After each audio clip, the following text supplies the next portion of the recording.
Hi friends, good morning and welcome to this new class.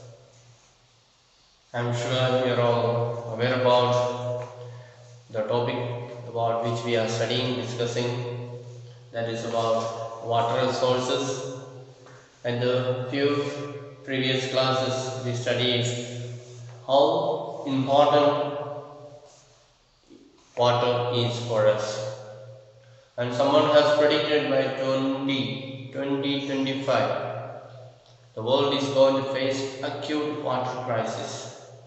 So when we think about all this, the problems that people face all over the world due to scarcity of water, we should be lucky enough that we have abundance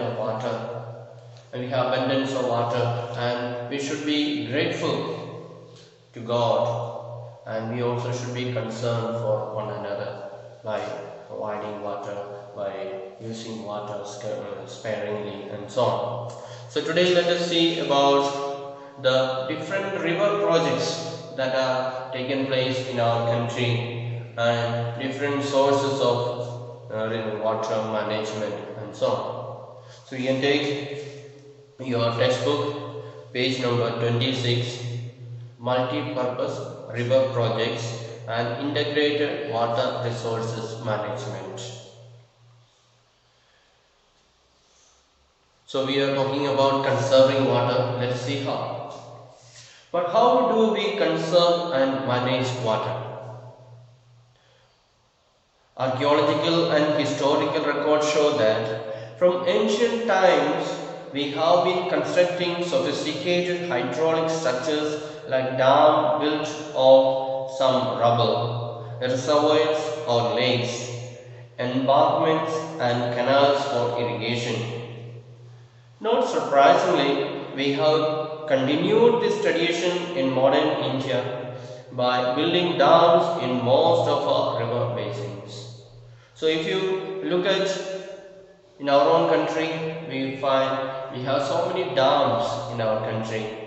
We have so many rivers and canals. We have so many embankments, lakes, in order to store water, in order to preserve water, in order to use this water for many other purposes. So we will see what are the hydraulic structures in ancient India. So in the 1st century BC, Sri Gaverapura near Allahabad had sophisticated water harvesting system channeling the flood water of the river Ganga. So in the 1st century BC, that means more than 2000 years ago, the man called Sri Gaverapura, that is near Allahabad, had a sophisticated, so there was a place Sri Gaverapura, that is near Allahabad. There was a sophisticated dam built in order to harvest the flood waters of Ganga. So when river Ganga was getting flooded, the water was diverted into this dam. That way spare the people from flood. Then during the time of Chandragupta Maurya, I'm sure you must have studied about him in the book of history.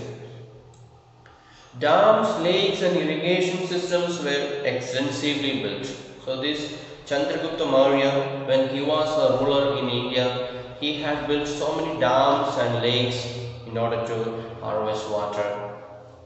Then evidences of sophisticated irrigation works have also been found Kalinga, that is in Odisha, then Nagarjuna Kanda, that is in Andhra Pradesh, and Bennur, that is in Karnataka, and Kolhapur, that is in Maharashtra. So these places also we find there are evidences that sophisticated irrigation works have been found, have been there.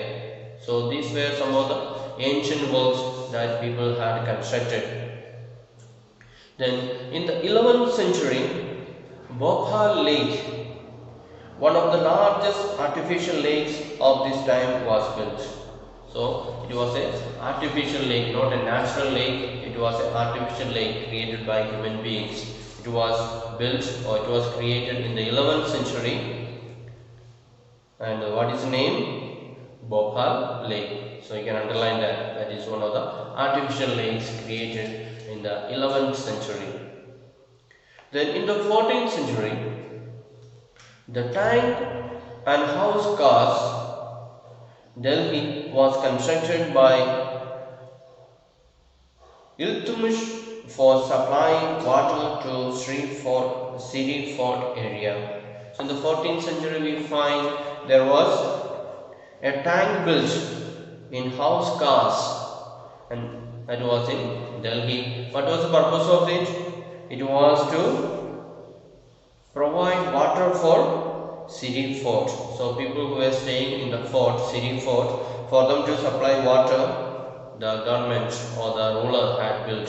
So these are some of the examples that people had been building dams and water multi-river projects and multi-water projects were constructed, not in the recent times but even from 1st century BC onwards it has been constructed. So people had the idea that water is precious and therefore we need to store water, we need to block water and use it for some other purposes. So it is not just a new idea, but it is the idea that has been put into practice from past few centuries or several centuries ago onwards. Now, what are dams and how do they help us in conserving and managing water? So we said people have been building dams in the past onwards, and now also we have several dams in our country. Now let us see how to make one dams. What are the dams? How are they made? And how are they going to help the people in managing water? Dams were traditionally built to impound rivers and rainwater that could be used later to irrigate agricultural fields. So what is dam? Dams were built in order to impound rivers, in order to block the rivers so that water can be stored, water as well as rainwater can be stored, and later it can be used for irrigation purpose. After this rain season is over, the land becomes dry and the irrigation purpose is water is required, or agriculture requires water. Therefore, this stored water can be used for irrigation purpose. Today, dams are built not only just for irrigation but for electricity generation, water supply for domestic and industrial uses, flood control, recreation, inland navigation and fish breeding. So we can underline what are the usefulness of dam in this present day. What are they? They are used for, first of all, irrigation. That we said in the past also the dams were built for the purpose of irrigation. Now apart from irrigation there are many other purposes are there. What are they? It is also used for water supply for domestic and industrial use. So this dam water is used for supplying to the domestic use, that is supplying to the houses for the house purpose, and also for the industry for the manufacturing of several items. Then it is also used for as a means of flood control. So the extra water that is coming through the river is stored in other place, stored in the lake or stored in the dam. Therefore the flood control, the excess of water is controlled and therefore the flood is reduced. Then it is also used for recreation. You can see in the dams or in the lakes we have boat rides, swimming competitions. So it is also used for entertainment. People go to the lakeside for picnics, outing and so on. They have certain recreation there. Then inland navigation. So lakes are also used for navigation. We can cross the lake and reach the other side by boat and so on. So that is used for navigation. Then and it is also used for fish breeding, so growing fish. So in the lake or in the dam, mostly it is in the lake, people are keeping the fish there so that it will breed and multiply, and then we can transfer that small fingerlings to other places. So these are the usefulness of dam in the present day. Olden times it was mainly used only for irrigation purpose. They did not know how to produce electricity and so on. But nowadays people have found multi-purposes in these dams, that so much of usefulness are there. Hence, dams are now referred to as multi-purpose projects, where the many uses of the impounded water that are integrated with one another. So, olden times it was used only for irrigation. Now we saw that dams are used for many purposes, for multi-purposes, and because of all this, what happens? The name is changed. It is called multi-purpose projects. So it is not just called for dam or for irrigation project, but it is called multi-purpose projects because many works are done in these dams. And many uses of the impounded water. What is this impound? The collected water or shut up water. The river is shut or river is closed and the water is gathered there. That is called impounded water, the gathered water.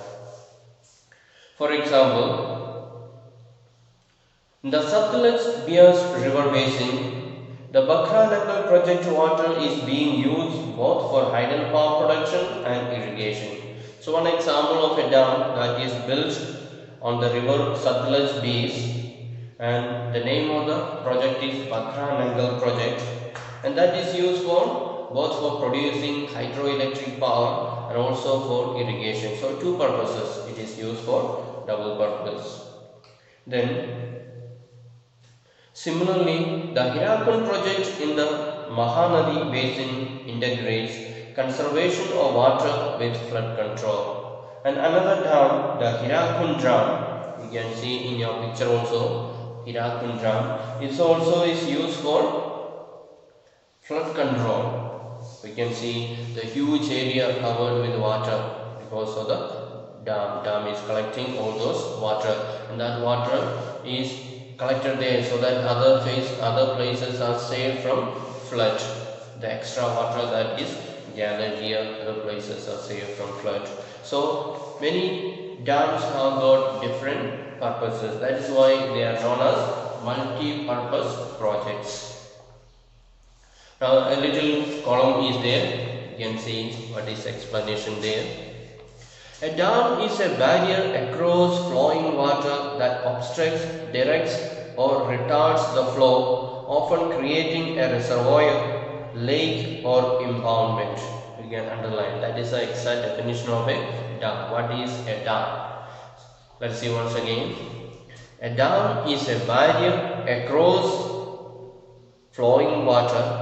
So usually in the flowing water is found in the river. So a dam is built a barrier, a block across a flowing water. That means across a river where the water is flowing, a dam or a barrier is built. For what purpose? For obstructing, that means for blocking, or directs. It can also direct water in another side. So we block the river and take the water in other side, maybe for irrigation, for other purposes and so on. Then retards means delay the flow, or often creating a reservoir, and in that process it is creating a reservoir means a tank collecting, a place for collecting water, rather than it is also can cause a lake or an impoundment, a gathering of water place. So that is the definition of a lake. Let's see once again. A dam is a barrier across flowing water that obstructs, directs or retards the flow, often creating a reservoir, a lake or impoundment. So because of this blocking of the river, what are the things created? Sometimes it is creating a reservoir, or sometimes it is creating a lake, or sometimes it is creating an impoundment. So that is the result of creating the dam. The dam refers to the reservoir rather than the structure. So just building a wall across the river, we cannot call it a dam. It should be a reservoir. It should be saving the water, collecting the water. Then only we can say it is a dam. And most dams have a section called a spillway or a way over which or through which it is intended that water will flow either intermittently or continuously. So when they construct the dam, it will have an opening. It will have a spillway through which the water will be let out. So where we need water or when we want water to take out, it will be open and water will be directed in that way, or it will be always kept open so that the extra water that comes after the dam is full, it can overflow that through that way. So every dam will have a spillway. Then dams are classified according to structure, intended purpose or height. Based on structure and the materials used, dams are classified as timber dams, embankment dams, or Mansori dams with several subtypes. So there are different types of dams are built there. What are some of the types of dams? It is some are called timber dams. Timber, it is made of wood. Then embankment. Embankment means making a wall to block the water.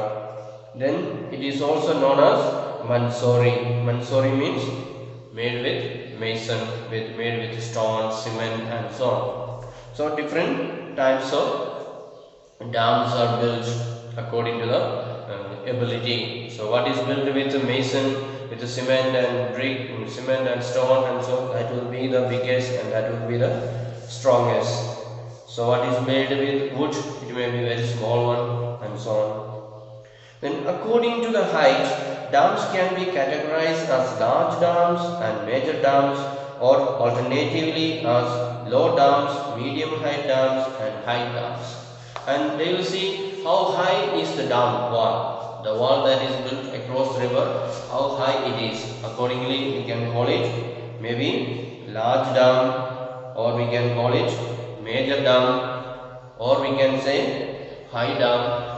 And if it is little low, then we can call it medium dam, or it is very low means we can call it small dam or low dam and so on. So according to the size of the dam and how much water it can store, what is the height of the wall and so on, accordingly we call the name. Then multi-purpose projects launched after independence with their integrated water resources management approach were thought of as the vehicle that would lead the nation to development and progress, overcoming the handicap of its colonial past. So, after the independence, the government of India decided to start these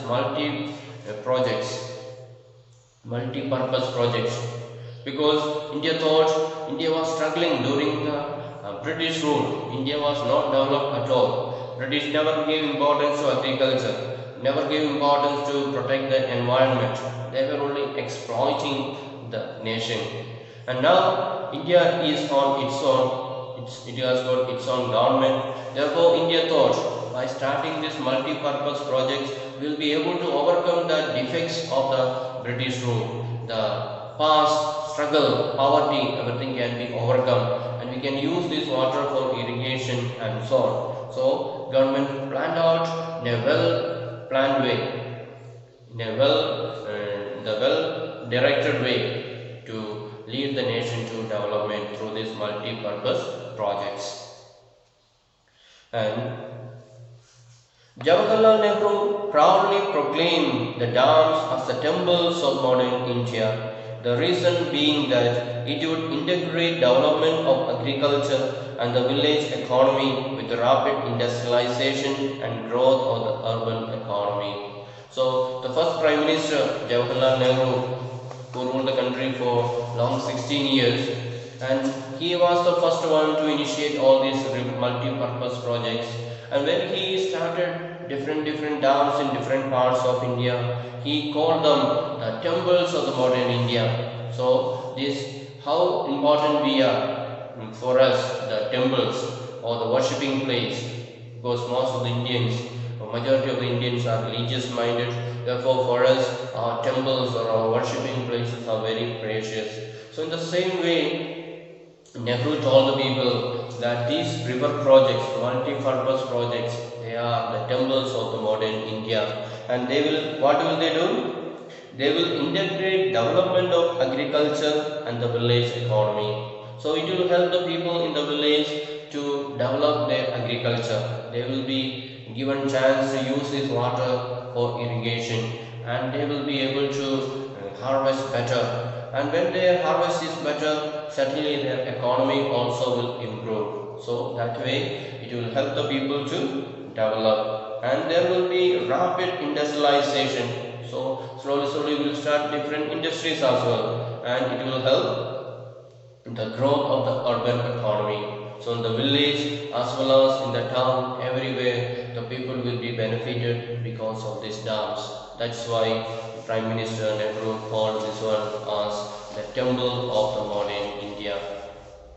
And in recent years, multi-purpose projects and large dams have come under great scrutiny and opposition for a variety of reasons. So that was in olden times. Nehru was proudly able to say that rivers or the dams are the modern temples of India. But now, when in modern India, when we make dams, when we build dams, it makes a lot of problems. People are affected because olden times a lot of free land was there, but now the situation is different. The people are spread out. When we make a dam, some people are affected. Their cultivation area is affected. Their land, the environment is affected, and so there is a lot of opposition for different reasons if you try to build dam in this modern India.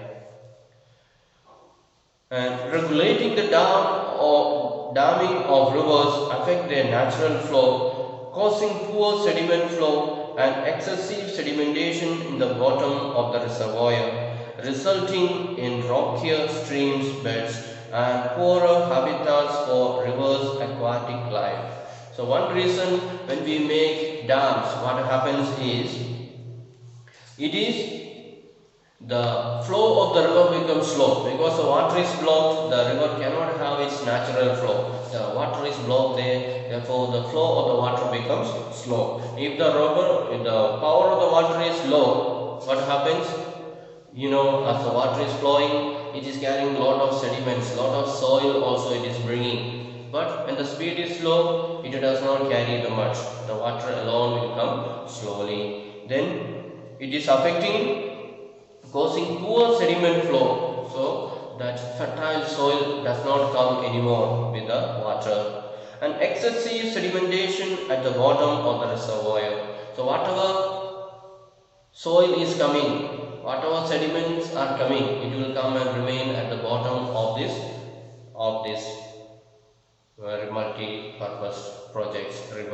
multi-purpose river projects, that is the dam. Then resulting in rockier stream beds and poor habitats for rivers' aquatic life, and that will affect the aquatic life, the fish and the other living beings in the water. So their life is affected because of lack of flow in this sediments, lack of flow of water, and the sediments are less coming with the water. So all that is affecting the natural life of the aquatic animals. The dams also fragment rivers, making it difficult for aquatic fauna to migrate, especially for spawning. So this building of dams, that is also affecting the aquatic fauna, the aquatic animals, for spawning. Spawning means laying egg. So there is a season for fish and the other aquatic animals to lay egg. So they used to go to the other side, or they go to the safe side of the river and lay egg there. Now the water level is rising higher and higher, and they have no safe place for laying egg, and the animals are dying off because they are not able to breed and bring more new beings. because of this lack of facility, because of this dam water level is high and they don't find a very comfortable place for laying egg. Earlier the water level was low and they could go to the side of the river and lay their eggs there, but now it is not possible. Therefore those animals are facing threat to their life. Then the reservoirs that are created on the floodplains also submerge the existing vegetation and soil, leading to its decomposition over a period of time. Then what happens? If you build the reservoirs or if you build the dams, what happens? It is created on the floodplains, also submerge the existing vegetation and soil, leading to its decomposition over a period of time. So when we build wall across the river, what happens? The water level comes up and all the fields both sides of the river is going under the water. Therefore all the flora, all the flowers, all the plants in that area, that all become under the water and they all get rotten, they all get spoiled and they get decomposed over a period of time. So the land is lost, the plants are lost, the other plants, other forest trees are lost because of this water level rising up. So that's some of the problems that we face because of building of the dams. So all the times we were not aware about all these things, we are not thinking about this, we were thinking only in one direction, that we want water for irrigation, we want water for industry and we should develop our country. That was our only concern. But now the people started thinking about environment.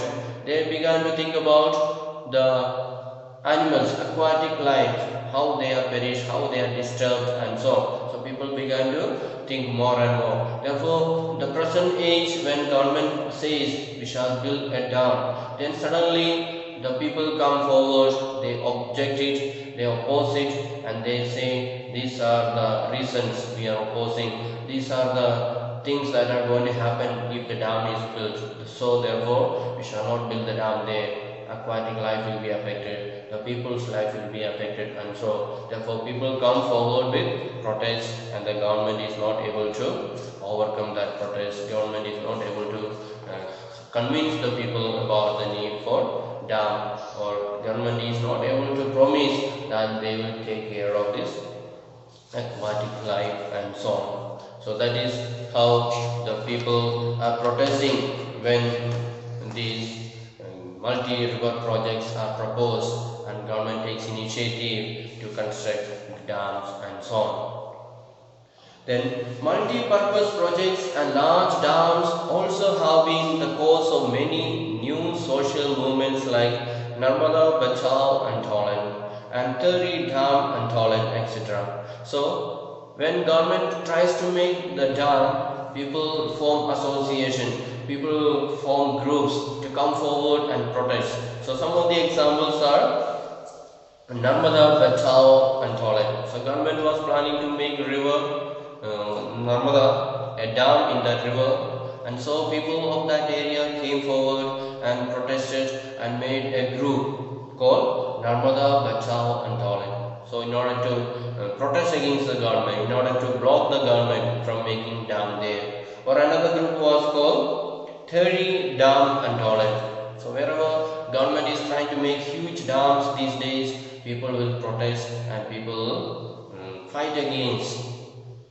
this plan of government in order to protect the soil, in order to protect the land and the lives of the people. The resistance to these projects has primarily been due to the large-scale displacement of local communities. So one of the reasons why these people come forward and protest against the building of the dam is that when this dam is built, lot of local communities will be displaced. So people who are living in the sides of this river, those who are cultivating there, their land will be lost, their house will be lost, they will have to leave their house and land and go to somewhere far away place. So lot of people will be affected. That is the main reason why they are protesting against building of dams.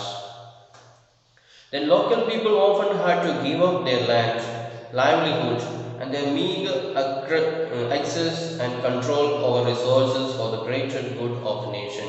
So these people who are sacrificing their land, their house, their field, everything, so that their dam will be built and the entire nation will develop. But what happened to these people who are living? They are sacrificing their land. They are no more taken care. They have no benefit. They will be given land somewhere far away from this dam, and they will not be able to use the water from this dam. They will not be able to get back electricity from this. They will be staying somewhere far away in the remote areas. So that is a problem. People who are sacrificing, they have no benefit, but others will have the benefit. So that's why the people are protesting, and they are not willing to give up their land for the sake of dams. And so if the local people are not benefiting from such projects, then who is benefited? Perhaps the landowners, the large farmers, industrialists, and the new urban centers. And take the case of the landless in a village. Does he really gain from such projects? So if the farmers who are giving up their land for making up dams, they don't benefit, but the benefit goes to big people, big landowners who have got a huge area of land for cultivation. So they can use this dam water for their cultivation, for their irrigation. And the people that living in the town, they will get supply from here. Or electricity is produced, they will be getting electricity. But the poor people who are living or sacrificing their land, they are not getting any benefit. Government may give them some area somewhere far away, or may give some money. With that, everything is over. Their life will be ruined, and they will have to struggle again to survive.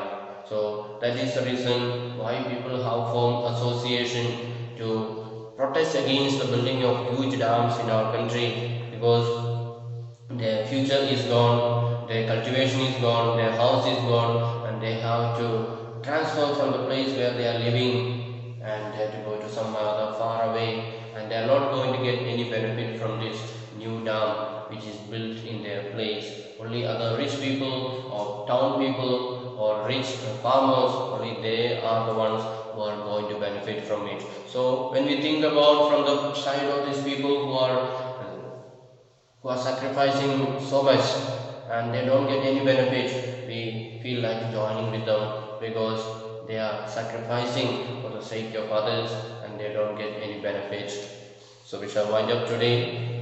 We'll continue again in the next class and speak about the disadvantages of dams for people who are suffering because of the building and constructing of the huge dams. So we'll meet you in the next class. Till then, bye.